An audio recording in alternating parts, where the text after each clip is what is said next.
జంగామ జిల్లా పాలకుర్తి మండలంలో బంజారా కులస్తుల ఆరాధ్య దైవం శ్రీ శ్రీ శ్రీ సద్గురు సంత్ సేవాలాల్ మహారాజ్ 285వ జయంతి ఉత్సవాలు నియోజకవర్గ కేంద్రంలో ఘనంగా నిర్వహించారు। ఈ కార్యక్రమంలోనికి ప్రభుత్వ whip Dornakal MLA Ramachandra Nayak, Palakurthi MLA Yashaswini Reddy, నియోజకవర్గ ఇన్ఛార్జ్ ఝాన్సీ రెడ్డి ముఖ్య అతిథిగా విచ్చేసి గిరిజనులతో కలిసి సాంప్రదాయాలు నృత్యాలు చేస్తూ రాజీవ్ గాంధీ చౌరస్తా నుండి కూసిగుట్ట సేవాలాల్ మహారాజ్ గుడి నిర్మాణం వరకు భారీ ర్యాలీగా తరలివచ్చి గుడి నిర్మాణానికి పూజ చేశారు। అనంతరం ఏర్పాటు చేసిన సమావేశంలో ఎమ్మెల్యేలు మాట్లాడుతూ కాంగ్రెస్ ప్రభుత్వం ఏర్పాటి ఫిబ్రవరి 15 సేవాలాల్ జయంతి సందర్భంగా సెలవు దినంగా ప్రకటించడం గిరిజనులు హర్షించదగ్గ విషయమన్నారు।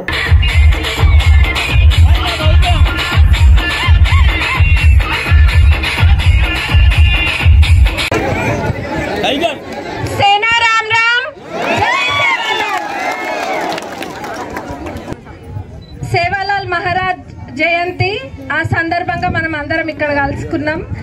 మరి ఇక్కడ వేదిక పైన ఉన్న పెద్దలు మన చీఫ్ గెస్ట్ మరియు whip and MLA Dornakal MLA గారు రామచంద్ర నాయక్ గారు, మరి కాంగ్రెస్ సేవాలాల్ మహారాజ్, మరి సేవాలాల్ మహారాజ్ సేవలు ఎన్నో ఈ సమాజానికి ఎన్నో సేవలు చేసిండ్రు। గిరిజన వర్గానికి అభివృద్ధి మహారాజ్ పాత్ర ఎంతో కీలకమైనది। ఆనాడు నిజాం సామ్రాజ్యంలో కూడా తన ఆధ్యాత్మిక శక్తిని ఉపయోగించి పేరీ ఉద్యమానికి శ్రీకారం చుట్టిన క్రాంతి వీరుడు ఎవరైనా ఉన్నారంటే అది మన సేవాలాల్ మహారాజే। మరి ఎంతో విశ్వాస పాత్రులుగా ఉండేటోళ్ళు మన బంజారా బిడ్డలు, ఎంతో విశ్వాస పాత్రులు। దానికి వాళ్ళు ఆనాడు గూఢాచారులుగా ఎంతో మంది పనిచేసిండ్రు।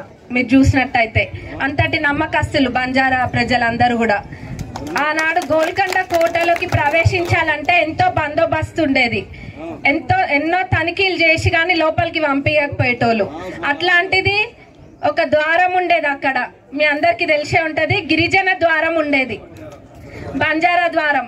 ఆ బంజారా ద్వారంలో ఎటువంటి తనిఖీలు చేయకుండా వాళ్ళని లోపలికి పంపించేటోళ్ళు, కేవలం బంజారా ప్రజలను మాత్రమే అందులోకి ఎటువంటి తనిఖీలు చేయకుండా పంపించేటోళ్ళు। మరి అంతటి నమ్మకస్తులు మన బంజారా ప్రజలందరూ కూడా।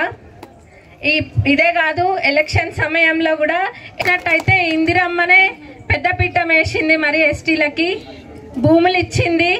మరి కాంగ్రెస్ ప్రభుత్వం ఎప్పుడైనా కానీ బంజారా ప్రజలకు పెద్దపీఠం వేస్తుంది, మాట ఇచ్చినవన్నీ కూడా తప్పకుండా ఏవేవి ఉన్నాయో జయంతి వేడుకలు కదా, 286వ జయంతి వేడుకల కల్లా ఇక్కడ గుడి ఖచ్చితంగా కట్టి తీస్తాం। మరి అందరం ఇక్కడనే ఆ గుడిలోనే చూసుకుందాం।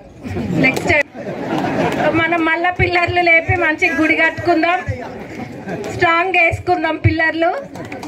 మరి మీరందరూ కూడా రాబోయే రోజులలో ఈ ఎంపీటీసీ వీళ్ళందరూ జనరల్ బాడీవి ఉంటాయి, ఇంకా అదే కాకుండా ఎంపీ ఎలక్షన్స్, ఇంకా వేరే అన్ని ఎలక్షన్స్ లో కూడా మీ ఇప్పుడు ఎట్లయితే ఆదరిస్తుండ్రో కాంగ్రెస్ పార్టీని, అదే విధంగా అక్కడ కూడా ఓట్లేసి గెలిపియాలని మనస్ఫూర్తిగా కోరుకుంటున్నా।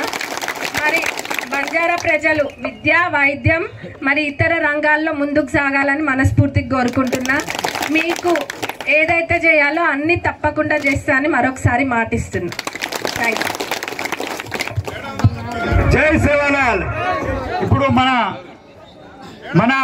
నాయక్ వాచకరణ జయంతి ఉత్సవాలని మరి ఇంత ఘనంగా నిర్వహిస్తున్న పెద్దలు ఝాన్సీ రెడ్డి గారికి, అదేవిధంగా స్థానిక శాసనసభ్యురాలు సోదరి యశస్విని రెడ్డి గారికి, అదేవిధంగా కాంగ్రెస్ పార్టీ సీనియర్ నాయకులకు, అధికారులకు, మా పోలీస్ భద్రతా సిబ్బంది వారికి, పత్రికా సోదరులకు, మా గిరిజన బాయియోన భియావన యాడియోన సేన్ రామ్ రామ్।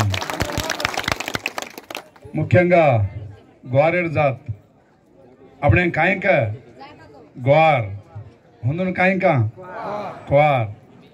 గ్వార్ మాకు 2 లాంగ్వేజ్ ఇచ్చింది మేడం, మాకు 2 భాషలు ఇచ్చిండు ఆ సేవాలాల్।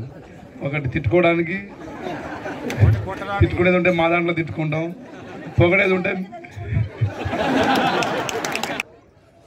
బంజారాలు ఈరోజు కొత్తగా ఈ రాష్ట్రంలో వచ్చింది కాదు, భారతదేశం మొత్తంలో 40 నుంచి 50 అన్ని రాష్ట్రాల్లో కలిసి 15 కోట్ల జనాభా, మొత్తం భారతదేశం మొత్తం అటు పోతే ఆఫ్ఘనిస్తాన్, పాకిస్తాన్, ఇంకా అటు పోతే ఇంకా వేరే కంట్రీలలో కూడా బంజారా జాతి విస్తరించి ఉంది. ముఖ్యంగా మన తెలంగాణలో 40 నుంచి 50 లక్షల మంది గిరిజన జనాభా, బంజారా జనాభా, కోయ జనాభా, ఆదివాసీ జనాభా 8 లక్షలు. కేవలం ఖమ్మం, ఏటూరు నాగారం, ఆదిలాబాద్ అటవీ ప్రాంతాల్లో వాళ్ళు విస్తరించి ఉన్నారు. చెంచులేమో చెప్తే ముందు ముస్లిం రాజుల మీద పోరాడిన చరిత్ర ఉంది.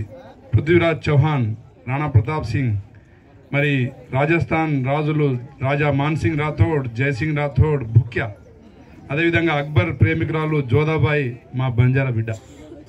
అక్కడి నుంచి మొదలైన తర్వాత బ్రిటిషర్స్ టైంలో కొంత అస్తవ్యస్తంగా మరి జీవన విధానాలు మరి బాగలేక అటు ఉత్తర భారతదేశం నుండి గోవులు ఎడ్ల బండ్ల మీద ఆ రోజు సముద్రం నుండి ఉప్పు ఫ్రీగా దొరికి వాసుడే మరి వారి వారసులం. ఆ తర్వాత మరి మొన్న జరిగిన తెలంగాణ ఉద్యమంలో కూడా నవీన్ నాయక్, భోజ్యా నాయక్, నరేష్ నాయక్, ఎంతో మంది 6 గిరిజన బిడ్డలు ఆత్మ బలిదానాలను వచ్చింది తెలంగాణ. అంటే ముస్లిం రాజుల మీద పోరాడినాం, బ్రిటిషర్స్ మీద పోరాడినాం, మనం తెలంగాణ తొలి ఉద్యమంలో పోరాడినాం, మలి ఉద్యమంలో పోరాడినాం, నిజాం నిరంకుశ పాలనలో కూడా పోరాడినాం. మరి ఈరోజు ఏమైంది? ఫుడ్ ఎప్పుడు పెడతారా? మరి అడవులలో తిన్న మన పండ్ల ఫలమో లేదా సేవలాల్ గారి మరి మన చేసిన పూజా ఫలమో అండి. ఒక్కరు నల్లగా కనబడరు. ఈ మధ్య ఎవరైనా మందు తాగి నల్లగైతే తప్ప. రెండవది, గ్రామాలకు దూరంగా బతకండి. గ్రామాలలో ఉన్న మరి ఆ సంస్కృతి సాంప్రదాయాలు మన దగ్గర రానియకండి. తండాలు గ్రామాలకు దూరంగా ఉంటే మన సంస్కృతి మనకు కాపాడిన వాళ్ళమవుతాం. అదేవిధంగా శ్రావణ మాసంలో వర్షాలు కంటిన్యూస్గా పడే సమయంలో డిహైడ్రేషన్, డయేరియా లాంటి కొన్ని జబ్బులు వస్తాయి. కాబట్టి మాంసం, మద్యం, అదేవిధంగా మోసం, దొంగతనాలు లాంటివి చేయొద్దని చెప్పేసి మా గిరిజన జాతిని మరి మేల్కొల్పింది సేవాలాల్ మహారాజు గారు. చేయాలి.